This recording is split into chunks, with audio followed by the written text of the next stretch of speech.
कुंज बिहारी श्री हरदास सभी को राधे राधे। और आप सब कैसे हो? आशा करती हूँ मैं आप सब अच्छे होंगे। जैसे आपने मेरी वीडियो का टाइटल देखा होगा उसी के ऊपर ही मेरी वीडियो है। और ये मेरी जो लाइफ का ना बहुत ही दुखद टाइम था जो आज मैं आपको बताऊंगी। मैंने बहुत बार सोचा कि मैं इस पे वीडियो बनाऊं, लेकिन मुझसे बन नहीं पाई। मैं आपको सच बता रही हूँ। तो आज मैंने थोड़ी सी हिम्मत करके सोचा कि ये वीडियो मैं डालूं, क्योंकि देखिए मैं कान्हा जी की भक्ति करती हूँ, बहुत लोग कान्हा जी की भक्ति करते होंगे, लेकिन सच में ये जीवंत हैं और ये अपना प्रमाण देते हैं। और ऐसा मेरे साथ हुआ। और सभी जो नहीं मानते हैं उनको ना मानने दीजिए, छोड़ दीजिए उनको उनके हाल पे। लेकिन देखिए जो हम भक्ति कर रहे हैं ना, और जब हमें प्रमाण मिलते हैं ना, तो हम लोग गदगद हो जाते हैं कि हम जिस प्रभु की प्रार्थना आराधना कर रहे हैं ना, वो हमें देखता है, वो हमें सुनता है, वो हमसे प्यार करता है। ठीक है। तो ये मेरी लाइफ की ना बहुत दुखद घटना है जो मैं आपको बता रही हूँ। भगवान, चलिए मैं आपको बताती हूँ, फिर आप बताइएगा। देखिए अभी आपको पता है कि अभी त्योहारों का टाइम था, त्यौहार गए हैं सारे। और सबसे बड़ा त्यौहार जो दीपावली का होता है बात है उसी दिन की है। दीपावली वाले दिन मेरे हस्बैंड अपने जॉब पे गए थे, क्योंकि जो उनके मालिक हैं वो उसी दिन पूजा करते हैं और तभी गिफ्ट बांटते हैं। तो मेरे हस्बैंड चले गए ऑफिस। और जब वो शाम को, मतलब शाम नहीं, दोपहर में वो आ गए थे 2 बजे तक करीब। तो जब वो आए तो उन्होंने बोला कि मेरे सर में दर्द हो रहा है। एक्चुअली मेरे जो हस्बैंड हैं उनका बीपी थोड़ा हाई रहता है और बीपी बढ़ जाता है। तो मैंने बोला कि आपका शायद बीपी बढ़ गया है, तो आप ना चेक करवा लीजिए। यहाँ हमारे रेंट पे एक डॉक्टर आए हैं, बोला कि आप दिखवा लीजिए कितना हो है क्या है। और हमारी एक छोटी सी कपड़े की शॉप है, मैं वहाँ पे थी। और थोड़ा बहुत दिवाली का हमने, मेरे बेटे ने थोड़ा सा दीपावली का सामान लगा रखा था बाहर। तो मैंने अपने हस्बैंड से बोला, तो उन्होंने बोला ठीक है मैं दिखा लेता हूँ। वो दिखाने के लिए चले गए, मतलब हमारे ही इधर रेंट पे, ये बाहर ही है। तो जब उन्होंने बीपी 210 था। अब आप लोगों को मालूम ही है कि 210 कितना क्रिटिकल होता है, कितना ज़्यादा बीपी है। डॉक्टर ने उनसे बोला कि देखिए आपका बीपी इस टाइम बहुत ज़्यादा बढ़ा हुआ है और आपको अभी इसी वक्त बहुत ज़्यादा इमरजेंसी है और आपको एडमिट होना पड़ेगा।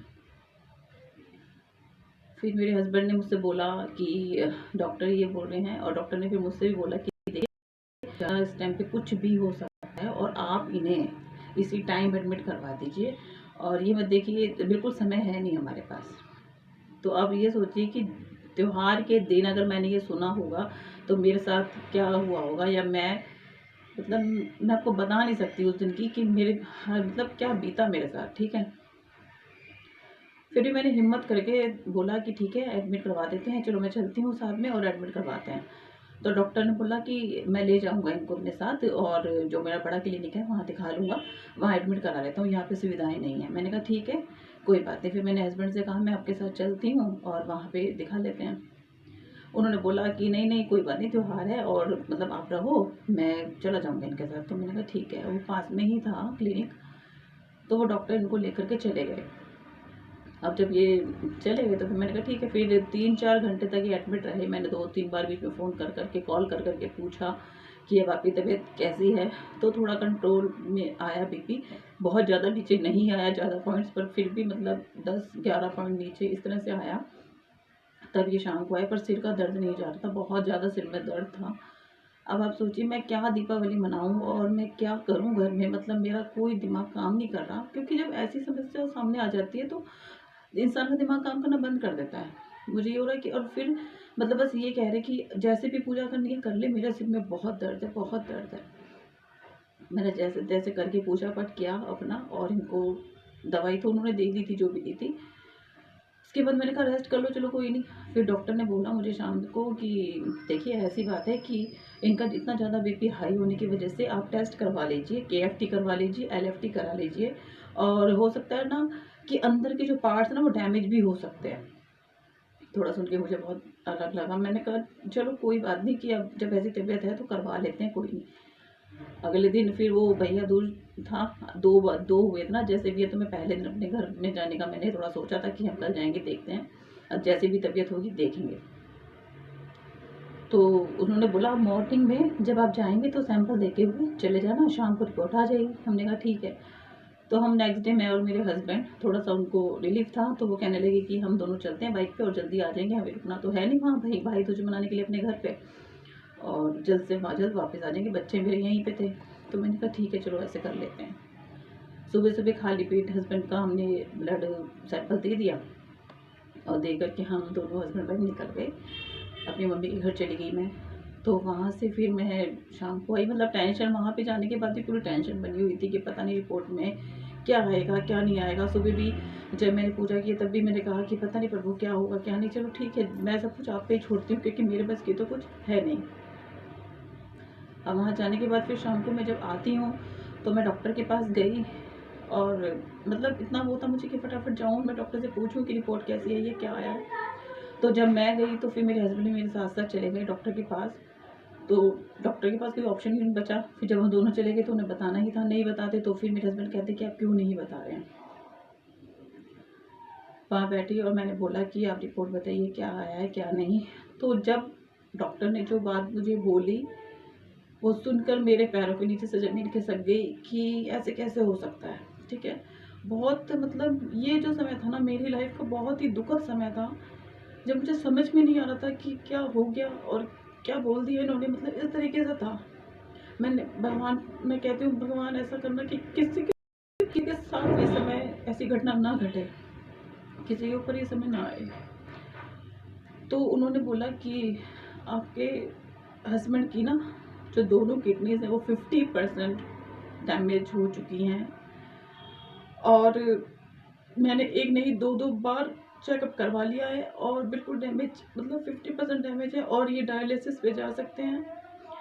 अभी आप सोचिए कि मेरे हस्बैंड तो वहीं उसी टाइम बिल्कुल ऐसे हो गए, बिल्कुल पत्थर से हो गए कि ये क्या हुआ। और मुझे सुनकर के इतना शॉक्ड मैं रह गई कि ये ऐसा नहीं हो सकता, भगवान ऐसे कैसे हो जाएगा। अपने मन को समझा रहे हैं कुछ करें लेकिन समझ नहीं आ रहा कुछ भी कि क्या करें और क्या ना करें। बहुत ज़्यादा परेशान, और क्या त्यौहार मनाऊँ मैं, क्या करूँ, कुछ भी समझ नहीं आया। उसके बाद मेरे हस्बैंड उठ करके वहाँ से अंदर आ गए। मेरे से खुद उनसे बात करने की हिम्मत नहीं थी कि मैं उनसे क्या बोलूँ, मतलब मेरे मुँह से शब्द नहीं निकल रहे थे मैं क्या बोलती उनसे। और फिर जब अंदर आने के बाद हस्बैंड तो आराम से आकर के लेट गए, उनको समझ नहीं आ रहा था, वैसे भी बीपी आई था और मुझे इतना डर लग रहा कि इनका बीपी वैसे भी आई, अगर इतनी टेंशन लेंगे तो जाने क्या हो भगवान। क्या डॉक्टर से बात की तो डॉक्टर ने मुझसे बोला कि देखिए हम रीचेकिंग करा लेते हैं, रीचेकिंग में देखते हैं। मैंने कई डॉक्टर से बात की है तो उन्होंने बोला है कि रीचेकिंग करवाते हैं। मैंने बोला ठीक है आप रीचेकिंग करवा लीजिए, देख लेते हैं। बड़ी हिम्मत करके उस समय ऐसा लगा कि दुनिया खत्म हो गई है, कोई है नहीं, सिर्फ इनके अलावा कोई नज़र नहीं आ रहा था, कुछ भी नज़र नहीं आ रहा था और कोई भी सहारा देने के लिए उस समय नहीं था, कोई भी नहीं था, सिर्फ इनके सिवा। मैं सच बोल रही हूँ, ये नहीं है तो मेरी लाइफ में अब कुछ नहीं है, कुछ भी नहीं है। मैं सब कुछ ख़त्म कर चुकी हूँ, A to Z सबको ख़त्म कर चुकी हूँ। मेरी लाइफ में इसके सिवा और कोई नहीं है। फिर जब डॉक्टर से मैंने बात की तो डॉक्टर ने बोला कि आप हम रीचेकिंग कराते हैं। फिर मैंने बोला आप एक की जगह 4 बार रीचेकिंग कराइए, लेकिन रीचेक करवाइए, कोई बात नहीं, आप देखिए क्या है क्या नहीं प्रॉब्लम है, दोबारा करवा लेते हैं। मैंने बोला डॉक्टर ने और अच्छी जगह से करवा लेते हैं। मैंने कहा ठीक है। नेक्स्ट डे फिर मेरे हस्बैंड ने ब्लड सैंपल दिया और सुबह सुबह देख करके वो जो है वो लेकर के चले गए सैंपल और कहने लगे शाम तक रिपोर्ट आएगी। मैंने कहा ठीक है। अब सुबह हमने खाना वाना कुछ ऐसे ही खाया, कुछ बनाया कुछ नहीं, मतलब मन बहुत ख़राब था। पूजा पाठ करके मैं और मेरे हस्बैंड, और ये वाला जो रूम है जिसमें मैं बैठी हूँ ये मेरे कान्हा जी का रूम है, ये पूरा बड़ा हॉल है और ये हमने अपने कान्हा जी को ही दे रखा है। तो फिर मैं और मेरे हस्बैंड इसी रूम में हम लेट गए। ना मेरी हिम्मत उनसे बात करने की, ना उनकी मेरे से बात करने की, मतलब कंडीशन में हमारी बहुत ज़्यादा ख़राब रही। कुछ नहीं, मैं सुबह पूजा कर रही थी, उस समय भी मैं रो रही थी कि प्रभु राधा रानी क्या है क्या नहीं मैं नहीं जानती, लेकिन आप जानती हैं, मैं नहीं जानती क्या है क्या नहीं। मैंने तो सब कुछ आप ही के ऊपर छोड़ रखा है क्योंकि मेरा कोई वो है नहीं होगा। और हम शाम हो गई, शाम होने के बाद हम लोग बाहर गए 5 बजे 6 बजे। और उसके बाद फिर हस्बैंड भी कह रहे थे बाद में मुझसे कि मैंने सुबह राधा रानी के पास मत्था टेका और बोला कि ऐसे कैसे हो सकता है। और मैंने भी कहा कि आप तो ऐसा नहीं कर सकते। और शायद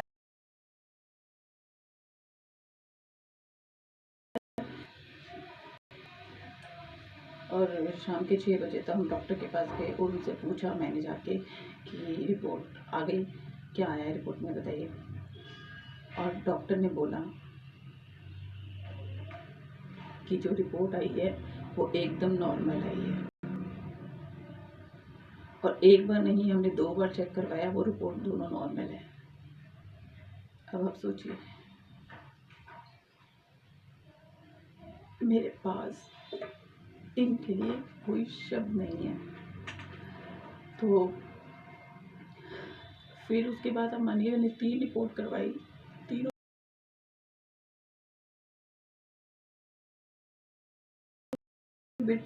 चौथी बार फिर हमने RML से रिपोर्ट करवाई कि लास्ट सैंपल देके, वो भी बिल्कुल क्लियर आ गई रिपोर्ट। अब ये बताइए आप कि मैं इस पे विश्वास ना करूं, इससे प्यार ना करूं, तो किससे प्यार करूं?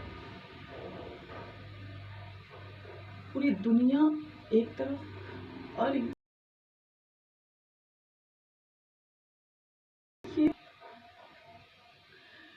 तो मैं आपसे यही कहती हूँ कि भक्ति में बहुत शक्ति है। अगर हम दिल से भक्ति करते हैं ना तो ये सब दे देते हैं। तो मैं यही कहती हूँ, आप सब भक्ति करते रहिए, अपने विश्वास को इतना दृढ़, इतना मजबूत कर लीजिए कि कोई उसे हिला भी ना पाए। और अगर अपने अपने विश्वास को दृढ़ कर लिया ना, तो ये आपको कहीं पे भी लज्जित नहीं होने देगा। हर जगह आपकी जीत होगी, चाहे कोई कितना भी जोर लगा ले। तो ऐसी है मेरी इस गाना की, मेरे बिहारी जी की महिमा, मेरी राधा रानी की महिमा। तो अपने विश्वास को आप दृढ़ कीजिए। श्री राधे।